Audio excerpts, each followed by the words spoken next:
Hello,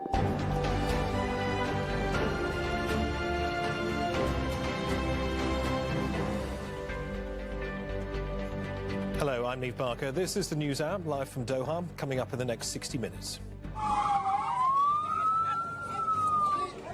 At least 66 people killed in Israeli airstrikes on Gaza in the last 24 hours, while Israel announced the launch of its latest ground assault in the Central Strip.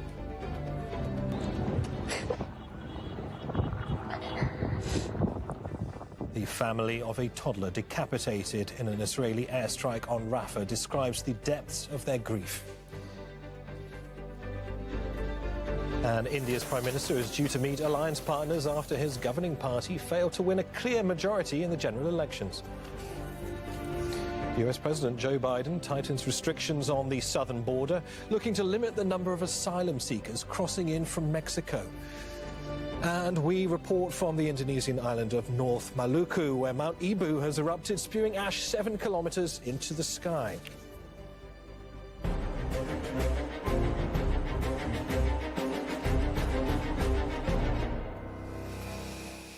Thanks for joining us. We begin in central Gaza, where the Israeli military is carrying out airstrikes targeting heavily populated areas. At least 66 Palestinians have been killed in just a 24-hour period. Attacks have been targeting the Al-Bureij and Al-Maghazi refugee camps in the Central Strip. Israel says its ground forces have moved into Al-Bureij. And Israeli jets and artillery have been targeting the area where tens of thousands of forcibly displaced Palestinians have been seeking shelter. Many of the wounded are being taken to Al-Aqsa Hospital in Deir al-Balah.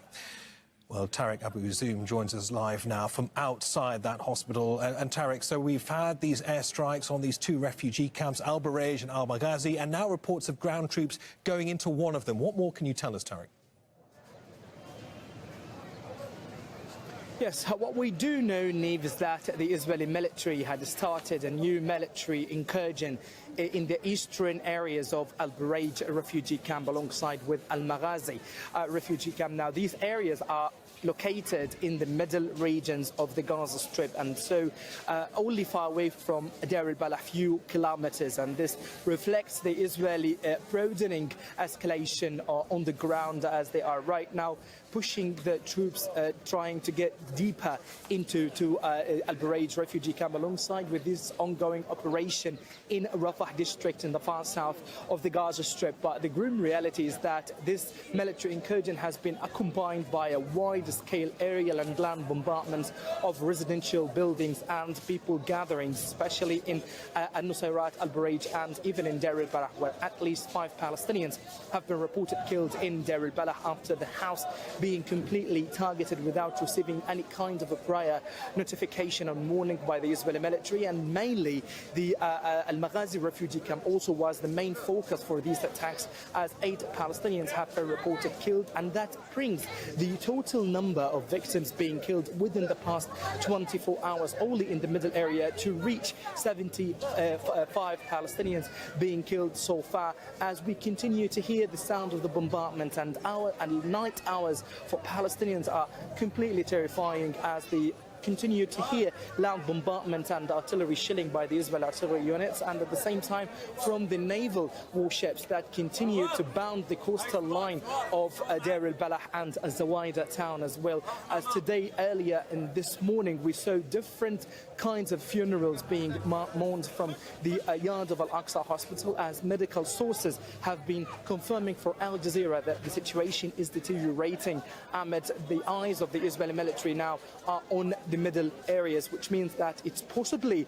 that the Israeli army might expand the fighting to areas where they have told Palestinians to take it as a refuge. And Tariq, of course, we've known for a long time now that Gaza's hospitals are incredibly stretched. Given the upsurge in violence on these 2 refugee camps, how is the hospital behind you coping now?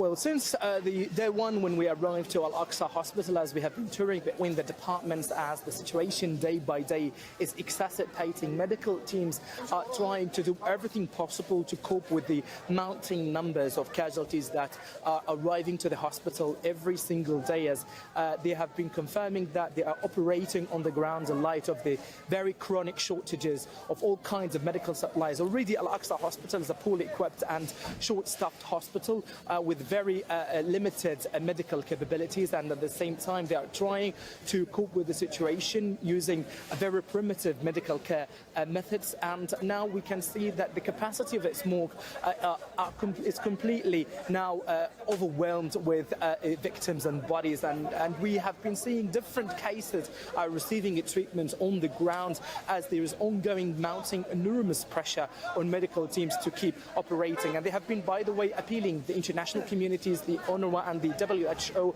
for affording them an immediate medical supplies deliveries in order to help them to keep on going. But they have been challenged by this severe shortage of basic medical necessities and the shadow of the expansion of the military operation to reach to inside Deir al-Balah, where Al-Aqsa Hospital is the only remaining hospital that keeps providing medical treatment for more than now hundreds of thousands of Palestinians who have fled from Rafah to Deir al-Balah. Tariq, many thanks for that. Tariq Abu Uzim in Deir al-Balah in central Gaza. Well, adding to what we've just heard Tariq tell us, a spokesman for the Al-Aqsa Hospital says people are dying as they wait for life-saving operations. He says patients are being treated on the floor. The medical facility is struggling to deal with 3 times the number of patients it's built for. نطالب بفتح معبر رفح الحدودي.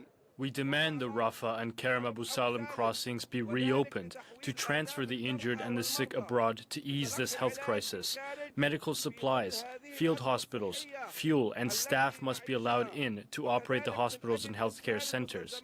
This is an urgent appeal to international health organizations across the world to save Gaza's health system and to stop this genocidal war before it's too late. OK, let's bring in Omar Ashur. He's a professor of security and military studies at the Doha Institute for Graduate Studies. Omar, thanks for joining us. So, of course, Israel has launched these 2 major assaults on the Al-Maghazi, Al-Bureij refugee camps, knowing full well how densely packed these areas are with civilians, and we all know the consequences of what happens when these areas are targeted. Nevertheless, Israel's pushing ahead with its operation, whatever it means. So you're absolutely right. They are very dense area. We're talking now about areas that they're not as dense as Rafah, but they are still very dense, over 10,000 person per square kilometer. These are the estimates now because of they're changing because of the movement. But also they are operating there with the 7th Armored Brigade. So we're talking here not about fighting with light weapons and light infantry, but with tanks.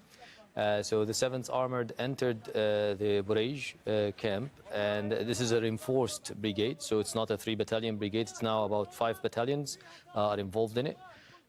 2 of them are paratroopers, and the rest are armored and mechanized. So we're seeing heavy metal rolling in these very densely populated areas. But at the same time, these areas were cleared multiple times before, and the Israeli army multiple times said that they cleared the Bureij. Apparently, one of 2 things: either the strategy is not functioning, so it is not working. They did not cut the lines of communications between the Hamas and other military formations, and therefore these areas, after they leave, they come back, or they have bad intelligence on what's going on there. Or they are attempting to create some, like we saw in Netzarim and in Rafah, strong points, sort of a reoccupation of particular parts, and staying there to create strong points and do these raids every now and then. That was going to be my next question. It's one thing to launch full assaults on these refugee camps. It is another thing to hold these positions. So they are holding now at least, along the Gaza strips, at least 3 or 4 actually areas. So they are holding the buffer zone.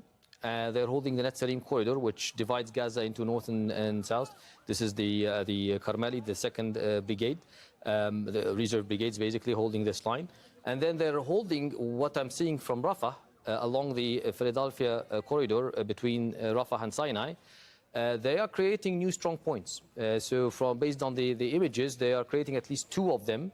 And they are manned by some of the brigades available. They have about 6 brigades now in Rafah. So that's When you say a brigade, how many troops are we talking about? that's an issue now, because a NATO brigade would be between 3,000 to 5,000 men.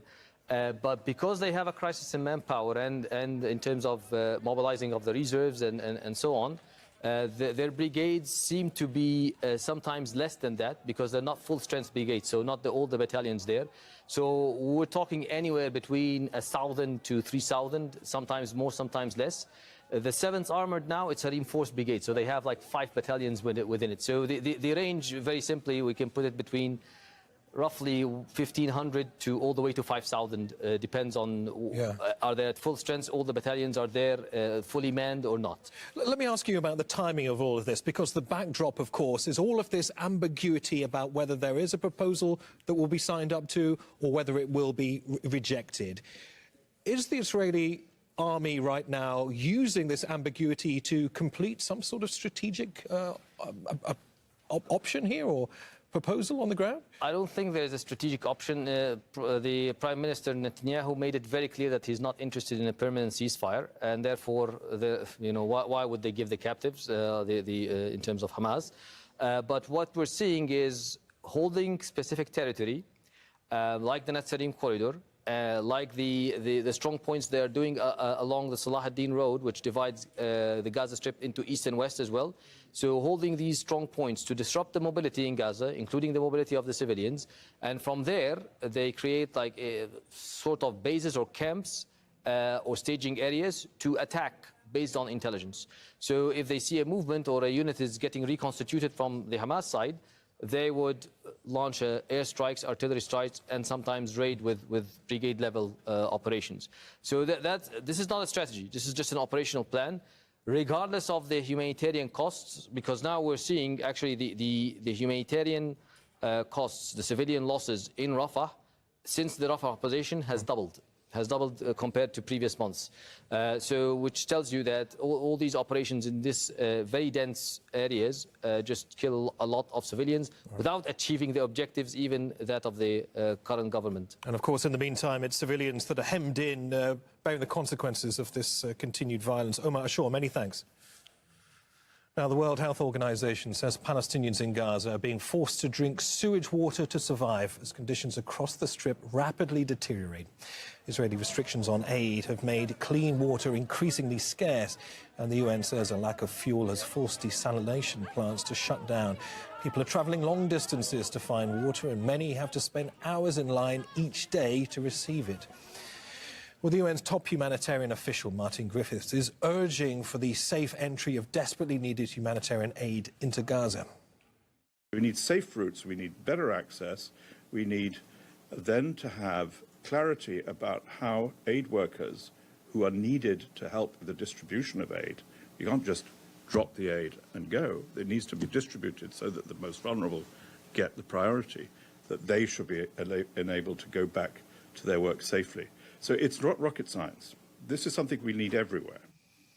More than 1 million Palestinians have been forced to flee the southern city of Rafah after Israel advanced its military offensive in early May. It was once declared a safe refuge for the displaced from all over the Strip, but its streets are now all but empty, as Charles Stratford reports.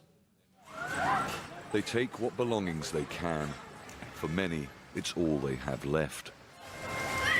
After sheltering in Rafah's sprawling camps for months, thousands of Palestinian families are forced to move once more. The UN says more than 1 million people have been displaced from Rafah as Israel's bombing and military advance intensifies into this most southern area of the Gaza Strip. Not only our homes were destroyed, but our schools too. We can no longer go to school. Our future is ruined. We are human beings like other people of the world. We lost our life, our hope for a future. This is a crime. It's a sin. Enough with it. We are tired.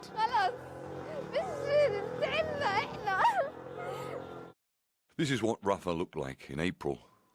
The camps, an overcrowded so-called refuge from the Israeli military onslaught on the Gaza Strip. Ignoring an international outcry, the Israeli army launched the incursion into Rafah in early May. It ordered Palestinians to move before an operation the international community said would cross a red line. An operation the world failed to stop. We don't know where to go. We left everything behind and ran for our lives. We are now aimlessly roaming the streets. We are tired. Children are frightened and starving. Our homes were destroyed. Where do we go? The sick and wounded are treated in hospital as time runs out. Medical facilities now abandoned. Rafah's streets are empty as Israeli tanks advance. We were forcibly displaced from Khan Yunis to Rafah. Now the Israeli occupation forces warned all of Rafah to leave. We are tired, exhausted. We appeal to the whole world to help us restore some peace, security. Thousands killed and injured. Our children are starving. The Palestinian Health Authority says that more than 20 people, mostly women and children, were killed by an Israeli airstrike on a camp where displaced people were sheltering in the area of El Mawasi, western Rafah, on May the 28th. Israel denied the attack.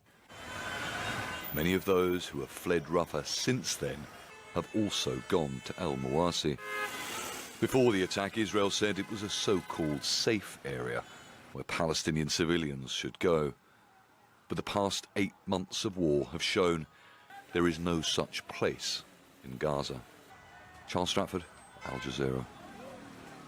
Hamas spokesman Osama Hamdan says Israel's response to the latest ceasefire proposal doesn't match with what's been outlined by President Joe Biden. The US leader has detailed a three-stage plan, which he said could lead to a permanent ceasefire.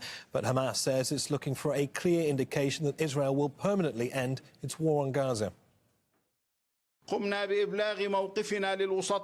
We have conveyed our position to the mediators, saying that Israel's position needs to be clear, indicating their willingness to permanently end this war and completely withdraw from the Gaza Strip. This would allow us to conclude the deal. Unless such a position is clear, then it would be impossible for us to agree to a deal that does not secure nor guarantee a permanent ceasefire, a complete withdrawal from the Gaza Strip, and implement a sincere and true prisoner swap. Earlier, my colleague Leila Harak spoke to John Kirby, the White House National Security Council communications advisor. He insisted the ceasefire proposal laid out by President Biden is something Hamas should accept. The proposal that the president laid out on Friday is an accurate description of the proposal itself. It is an Israeli proposal, arrived at after intense diplomatic conversations with us here in the United States, of course, and our team.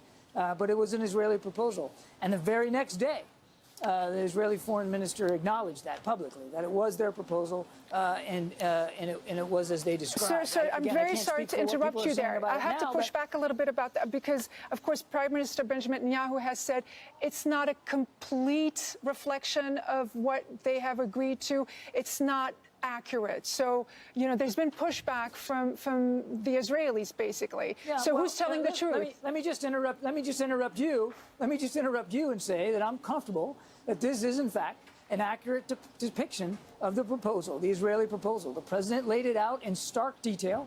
He didn't lay out every single detail, but all the big components of it, and he did so accurately, and it is an Israeli proposal. And now it's up to Hamas to accept this proposal so that we can get the hostages out, and so that the innocent people of Gaza, who have no part in this war, can get the food, water, medicine, shelter that they deserve. But the Israeli government is rejecting its own proposal, the proposal that's been laid out by President Biden. I've never seen anything that says they're rejecting it. I've seen some public comments by some officials that are disputing some components of it, but I've not seen some rejection of it. It is an Israeli proposal. They've acknowledged that. The US House of Representatives has voted to sanction the International Criminal Court. It comes after the ICC's chief prosecutor applied for arrest warrants for Israeli Prime Minister Benjamin Netanyahu and Defense Minister Yoav Gallant. The prosecutor has accused them of war crimes in Gaza. He's also seeking warrants for 3 Hamas leaders. The US bill is largely symbolic since Washington doesn't recognize the jurisdiction of the ICC. ID Joe Castro reports from Washington, D.C. The Republican-sponsored bill passed the U.S. House of Representatives on a vote of 247 to 155. Again, this was sponsored by Republicans, but 42 Democratic members of the House joined in this vote as well, which is a strong symbolic rebuke of the ICC and its chief prosecutor's position in seeking arrest warrants for Israeli leaders.